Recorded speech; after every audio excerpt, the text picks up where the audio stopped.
इस वीडियो में हम सौर प्रणाली से संबंधित महत्वपूर्ण क्वेश्चन को देखेंगे। सौर प्रणाली यानी सोलर सिस्टम। सोलर सिस्टम क्या है? सोलर सिस्टम यानी सूर्य और सूर्य के चारों तरफ चक्कर लगाने वाले ग्रह, ग्रहों के चक्कर लगाने वाले उपग्रह, क्षुद्र ग्रह, उल्कापिंड, ये सब मिलाकर सोलर सिस्टम का निर्माण करते हैं। तो इसकी खोज किसने की? इसकी खोज कोपरनिकस ने किया। यहाँ यह जानना जरूरी है, कोपरनिकस से पहले यह लोग मानते थे कि पृथ्वी केंद्र में है और सूर्य इसका चक्कर लगाता है। लेकिन कोपरनिकस ने यह बताया कि सूर्य केंद्र में है और इसके चारों तरफ ग्रह जो है चक्कर लगाते हैं। तो ऐसा सिस्टम की खोज कोपरनिकस ने किया। नेक्स्ट है वैज्ञानिक जिन्होंने सर्वप्रथम खोज की कि पृथ्वी सूर्य के चारों ओर घूमती है।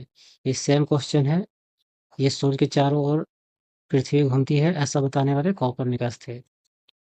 नेक्स्ट है यह किसने सर्वप्रथम प्रतिपादित किया कि सूर्य हमारे सौरमंडल के केंद्र में है और पृथ्वी इसकी परिक्रमा करती है? ये कोपरनिकस थे। नेक्स्ट है वैज्ञानिक जिन्होंने यह सिद्ध किया कि सूर्य के चारों ओर प्रत्येक नक्षत्र का मार्ग दीर्घवृत्ताकार है। दीर्घवृत्ताकार मतलब इस तरह, सूर्य के चारों ओर यहाँ सूर्य है तो इस तरह पृथ्वी का ऑर्बिट जो है इस तरह है। ऐसा बताने वाले कौन थे? ये केपलर ने बताया था।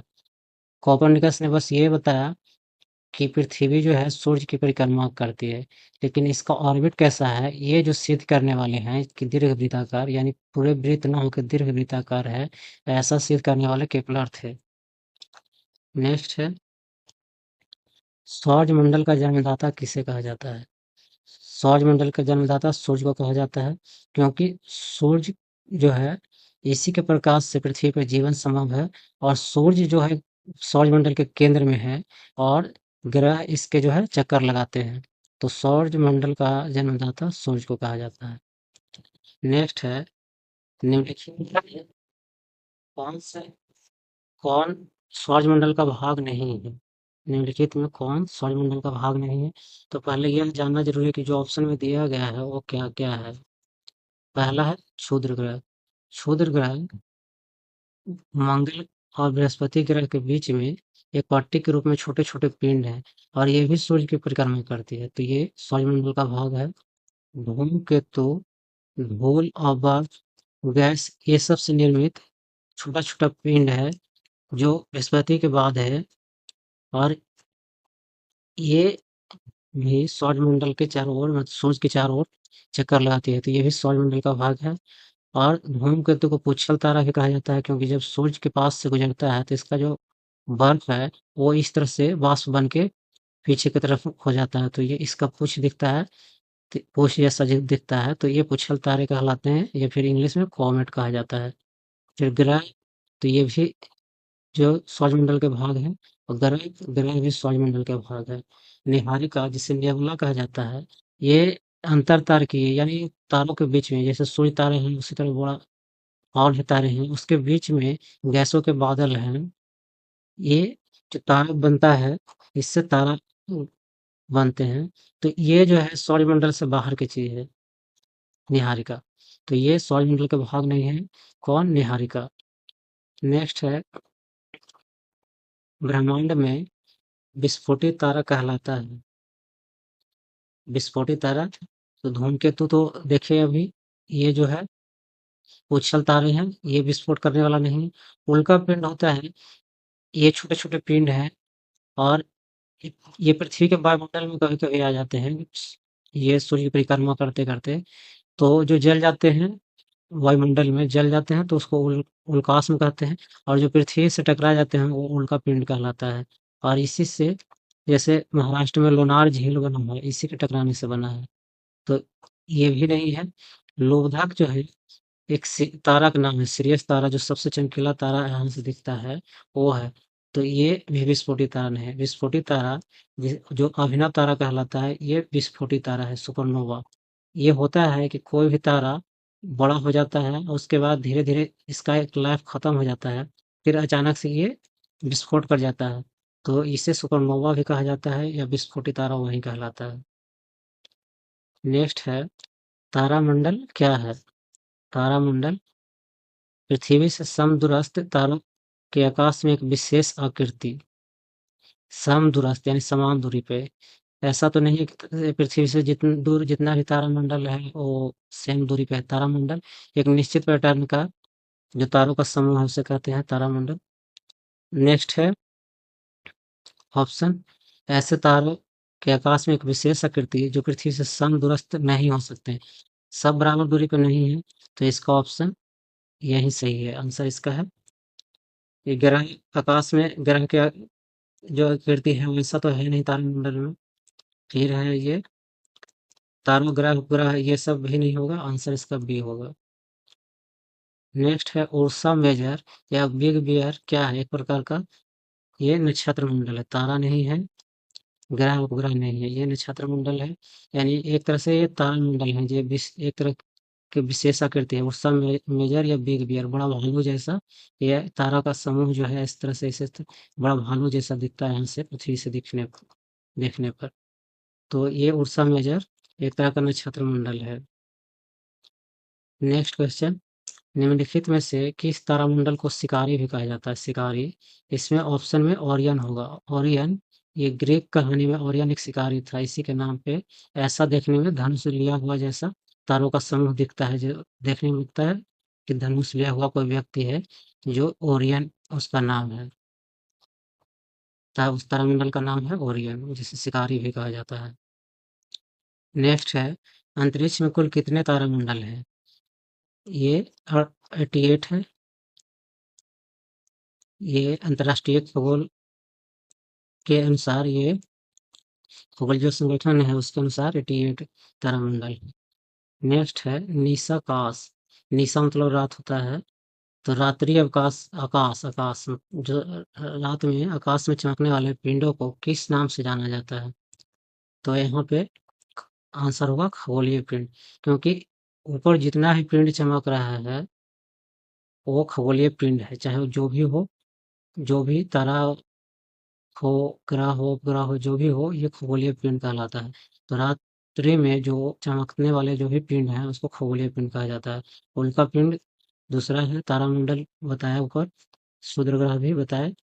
नेक्स्ट है पहली धूमकेतु का आवर्तकाल होता है, यानी ये पृथ्वी से दिखने वाला धूमकेतु है जो 76 वर्ष में दिखता है, 76 वर्ष के अंतराल में दिखता है, तो इसका आवर्तकाल 76 वर्ष है। नेक्स्ट है निम्नलिखित में से कौन सा तारा पृथ्वी के सर्वाधिक समीप है? तो यहाँ पे सर्वाधिक जो नजदीक है वो सूर्य है। सूर्य भी एक तारा है, सूर्य सबसे नजदीक का तारा है, उसके बाद जो भी है और सब दूर में ही है। सुपरनोवा, सुपरनोवा क्या है? यह एक मृत प्राय तारा है, यानी जो तारा का विस्फोट करने वाला होता है, यानी जिसका अंतिम समय हो जाता है, मृत प्राय है, वो सुपरनोवा जो है वो मृत प्राय तारा है, उसके बाद विस्फोट करता है ये। नेक्स्ट है मध्य रात्रि का सूर्य का क्या अर्थ है? यानी रात्रि में सूर्य दिखाई देता है, तो ये ध्रुवीय वृत्त में देर तक जो सूर्य चमकता है रात में, तो ये मध्य रात्रि का सूर्य है, जो नॉर्वे नॉर्वे में 21 जून को दिखता है।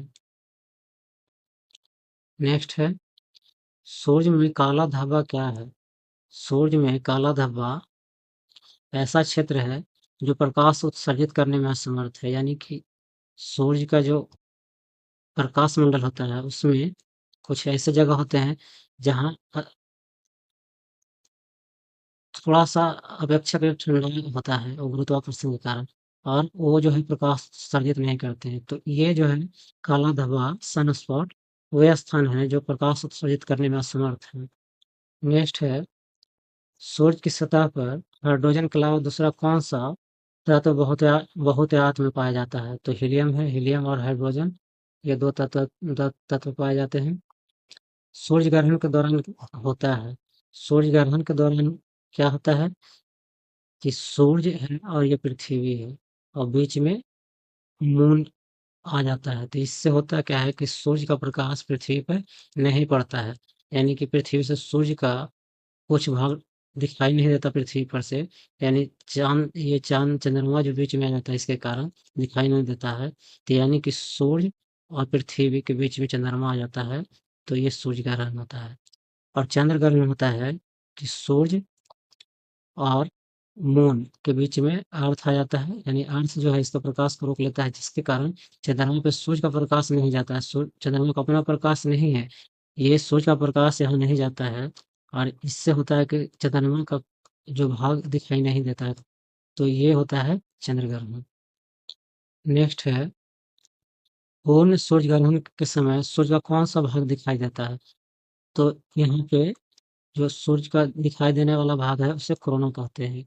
जैसे ये सूर्य है, तो सूर्य के ये जो चारों तरफ ये जो एरिया है, ये हमें दिखाई देता है चमकता हुआ, तो ये प्रकाश मंडल है। और इसके थोड़ा सा ऊपर कुछ ऐसा होता है जो हमें दिखाई नहीं देता है, प्रकाश नहीं आता है उससे, तो वो होता है वर्णमंडल। और जब सूर्यग्रहण होता है तो यही जो प्रकाश मंडल के ऊपर वाला जो एरिया है, जिसे कोरोना या क्रेट कहते हैं, इसी से प्रकाश आता है। तो सूर्य ग्रहण के समय सूर्य का दिखाई देने वाला जो भाग है उसे कोरोना कहते हैं या क्रेट कहते हैं। नेक्स्ट है सिजीगी। सिजीगी क्या है? सिजीगी सूर्य, पृथ्वी और चंद्रमा के एक सीधे रेखा में आ जाना, ये सिजीगी कहलाता है। सिजीगी भी दो तरह का होता है, युति और वियुति, लेकिन यहाँ पर बस इतना ही इसमें जानते हैं कि सूर्य, पृथ्वी और चंद्रमा तीनों एक सीधे में आ जाता है, यानी सूर्य ग्रहण हो या फिर चंद्र ग्रहण, उस समय सिजीगी होता है। जब सूर्य ग्रहण होता है तो युति, और जब चंद्र ग्रहण होता है तो वियुति। नेक्स्ट है, निम्नलिखित में से कौन सा सूर्य ग्रहण के एक प्रकार नहीं है? आंशिक, यानी कि सूर्य का कुछ भाग दिखाई देता है तो आंशिक। खंड छाया नहीं होता है। पूर्ण यानी पूर्ण सूर्य ग्रहण, पूरा सूर्य ढक जाता है तो नहीं दिखाई देता है। वलयाकार यानी कि इस तरह से कुछ दिखाई देता है, तो इसका आंसर होगा खंड छाया युक्त सूर्य ग्रहण का प्रकार नहीं है। चंद्र ग्रहण का कारण क्या है? चंद्र ग्रहण का कारण है कि सूर्य और चंद्रमा दोनों के बीच में पृथ्वी का आ जाना। सूर्य और चंद्रमा के बीच में पृथ्वी का आ जाना। नेक्स्ट है, निम्नलिखित में से किनके बीच की औसत दूरी को खगोलीय एकक कहा जाता है? खगोलीय एकक सूर्य और पृथ्वी के बीच की दूरी को लगभग 15 करोड़ किलोमीटर जो है दूरी सूर्य और पृथ्वी के, इसे खगोलीय एकक कहा जाता है। नेक्स्ट है, तारा पूर्व से पश्चिम में किस कारण ज्यादा दिखाई देते हैं? तारा पूर्व से पश्चिम में किस कारण ज्यादा दिखाई देते हैं? पूरा ब्रह्मांड पूर्व से पश्चिम की ओर घूम रहा है। पृथ्वी पश्चिम से पूर्व की ओर घूम रही है। पृथ्वी पूर्व से पश्चिम की ओर घूम रही है। पृथ्वी पश्चिम से पूर्व की ओर घूम रही है। ये दोनों ऑप्शन तो सेम ही है, आंसर यही होगा। पृथ्वी जो है पश्चिम से पूर्व की ओर घूमती है, तो इसलिए पूर्व का हिस्सा जो है सूर्य के सामने रहता है और पश्चिम का हिस्सा सूर्य से दूर होता है, तो इसलिए पश्चिम में जो है तारा ज्यादा दिखाई देते हैं। नेक्स्ट है, पृथ्वी पर दिन रात की अवधि समान होती है, यानी बराबर होती है, कहाँ पे? ऑप्शन है ध्रुव, भूमध्य रेखा, मकर रेखा, कर्क रेखा। तो भूमध्य रेखा पर दिन रात की अवधि बराबर होती है, और यहाँ ध्रुव पर 6 महीना तक दिन और रात होती है। मकर रेखा पे कभी दिन बड़ा कभी रात बड़ा, उसी तरह कर्क रेखा पे भी कभी दिन बड़ा कभी रात बड़ी, इस तरह होता है। लेकिन भूमध्य रेखा पे दिन रात हमेशा बराबर होता है, सालों भर दिन रात बराबर होता है, 12 घंटे का दिन और 12 घंटे का रात। यहाँ पे ध्रुव पर जब सूर्य उत्तरायण होता है, ये 6 महीने तक दिन रात क्यों होता है, इस पे एक हम वीडियो अपलोड किए हैं, वो आप देख सकते हैं। इसमें जब सूर्य उत्तरायण होता है, यानी 21 मार्च से लेकर आगे बढ़ के ये 23 सितंबर तक उत्तरायण होता है, तो इस समय ध्रुव पर में उत्तरी ध्रुव पर 6 महीने तक दिन। उसी तरह ये जब दक्षिणायन होता है 23 सितंबर से लेके फिर 21 मार्च तक, तो इस समय दक्षिणी ध्रुव पर दिन होता है। भूमध्य रेखा पे हमेशा दिन रात बराबर होता है। मकर रेखा जो है, मकर रेखा 23.5 डिग्री दक्षिणी अक्षांश को कहते हैं, दक्षिणी अक्षांश। तो दक्षिणी अक्षांश पे यहाँ 22 दिसंबर को सूर्य जो है सीधा चमकता है, तो यहाँ पे सबसे बड़ा दिन होता है और ये 23.5 डिग्री उत्तरी अक्षांश को कर्क रेखा कहते हैं। यहाँ पे 21 जून को सूर्य सीधा चमकता है, तो यहाँ पे दिन सबसे बड़ा होता है। नेक्स्ट है इक्विनॉक्स। इक्विनॉक्स जिसे विषुव ही कहते हैं, यानी दिन और रात बराबर जब होता है तो उसे इक्विनॉक्स या विषुव कहते हैं, जो 21 मार्च और 23 सितंबर को होता है। नेक्स्ट है संपूर्ण पृथ्वी पर दिन रात कब बराबर होते हैं? विषुव के दिन, ये इक्विनॉक्स इसी को कहते हैं। नेक्स्ट है ध्रुवों पर दिन की अवधि कितनी होती है? 6 माह तक होती है, 6 माह होती है। दिन रात लगातार 6 महीने तक दिन और फिर लगातार 6 महीने तक रात होती है। नेक्स्ट है उत्तरी गोलार्ध में वर्ष का सबसे लंबा दिन कब होता है? सबसे लंबा दिन होता है 21 जून को, जब कर्क रेखा पे सीधा चमकता है, यानी कि जून का दूसरा पखवाड़ा, पखवाड़ा मतलब 15 दिन का होता है। पहला पखवाड़ा जो होगा 1 से 15 जून, और दूसरा पखवाड़ा जो 16 से 31 जून, 30 जून तक, 16 से 30 जून तक ये होगा दूसरा पखवाड़ा। तो 21 जून जो है इसमें पड़ता है, दूसरा पखवाड़ा में। नेक्स्ट, किस तिथि को उत्तरी गोलार्ध में सबसे छोटा दिन होता है? सब उत्तरी गोलार्ध में सबसे छोटा दिन, जब उत्तरी उत्तरी गोलार्ध में सबसे छोटा दिन 22 दिसंबर को होता है, और इस दिन दक्षिणी गोलार्ध में इससे उल्टा होगा, यानी कि वहां पे दिन बड़ा होगा। नेक्स्ट, दक्षिणी गोलार्ध में सबसे लंबा दिन, दक्षिणी गोलार्ध में यानी 22 दिसंबर को दक्षिणी गोलार्ध में सबसे लंबा दिन होता है, और 21 जून को उत्तरी गोलार्ध में होता है। ऐसा क्यों होता है, इस पे हम एक वीडियो बनाए हैं, देख सकते हैं। निम्नलिखित में से किस तिथि पर उत्तरी अयन होता है, यानी समर सोलिस्टिस सोलिस्टिस उत्तरी अयनांत, यानी उत्तरी सीमा, यानी कर्क रेखा पे जब सूर्य जो है सीधा चमकता है, उसी को कहते हैं 21 जून को। नेक्स्ट जो है निम्नलिखित में से किन दो तिथियों को विषुव पड़ता है, यानी दिन रात बराबर होता है? 21 मार्च और 23 सितंबर को, 21 मार्च और 23 सितंबर को ये जो भूमध्य रेखा है उस पर सूर्य सीधा चमकता है, और इस दिन पूरे पृथ्वी पर दिन रात बराबर होता है। नेक्स्ट,